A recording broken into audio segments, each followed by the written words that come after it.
Anda menyaksikan News Update pukul 19 waktu Indonesia Barat. Saya Ade Mulya. Pemirsa, Komisi Pemberantasan Korupsi kembali memeriksa politikus Partai Demokrasi Indonesia Perjuangan Wayan Koster. Wayan diperiksa sebagai saksi untuk kasus dugaan korupsi proyek Wisma Atlet Jakabaring, Palembang, Sumatera Selatan.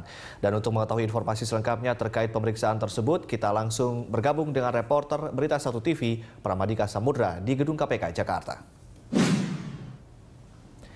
Prama, apakah Koster sudah selesai diperiksa saat ini? Ya, Dek, datang pukul 10 pagi tadi, Wayan Koster usai melaksanakan pemeriksaan di gedung KPK pada sekitar pukul setengah 5 sore tadi.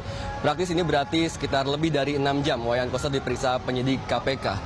Ia mengaku bahwa pemeriksaan kali ini sebagai saksi untuk Rizal Abdullah sebagai tersangka atas kasus korupsi di Wisma Atlet Jakabaring, Palembang. Ia juga mengaku bahwa kali ini ia diperiksa atau dicecar oleh penyidik KPK terkait dengan perubahan anggaran tahun 2010 untuk dalam proyek Wisma Atlet di Jakabaring, Palembang. Dan memang tadi ia datang seorang diri dengan menggunakan mobil Kijang Innova dan menggunakan juga batik berwarna coklat. Ia mengaku kepada wartawan bahwa pemeriksaan kali ini tidak ada yang spesial atau tidak ada yang berbeda dengan pemeriksaan sebelumnya. Hanya saja kali ini ia diperiksa sebagai saksi untuk tersangka Rizal Abdullah dalam kasus proyek Wisma Atlet di Palembang. Adek? Kapasitasnya sebagai saksi, informasi apa saja yang disampaikan oleh Koster terkait pemeriksaannya hari ini?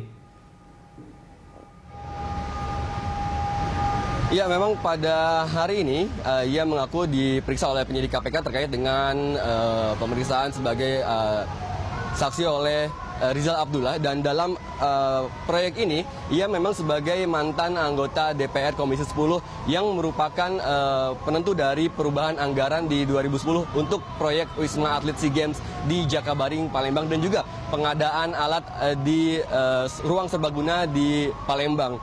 Dan menurut ia mengatakan bahwa dalam proses proyek tersebut memang di DPR anggaran diatur, namun ia mengerjakan semuanya, ia kembalikan kepada pemerintah Provinsi Sumatera Selatan. Dan dalam anggaran tersebut, pemerintah provinsi mengajukan anggaran sebesar 416 miliar, namun yang dipenuhi oleh DPR atau yang disetujui oleh DPR hanya sekitar 200 miliar rupiah. Dan dalam kasus ini memang KPK telah menetapkan tersangka, yaitu Kepala Dinas Pekerjaan Umum Provinsi Sumatera Selatan Rizal Abdullah.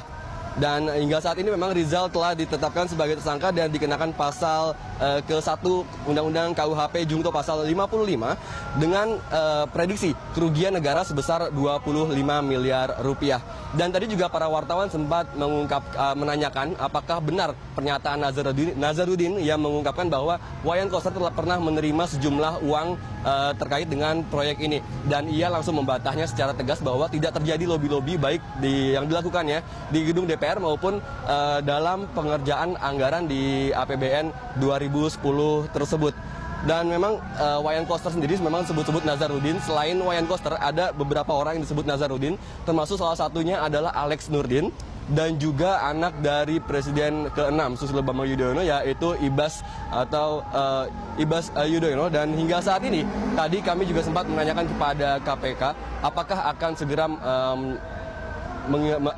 akan segera memeriksa atau menerima keterangan terkait dengan hal tersebut, yaitu memanggil Ibas dan juga Alex Nurdin. Namun hingga saat ini KPK belum merasakan hal tersebut merupakan sesuatu yang perlu. Namun ada kemungkinan bahwa mereka akan memanggil kedua orang tersebut. Demikian ada yang dapat kami sampaikan, kembali ke Anda. Baik, terima kasih Pramadika melaporkan langsung dari Gedung KPK Jakarta.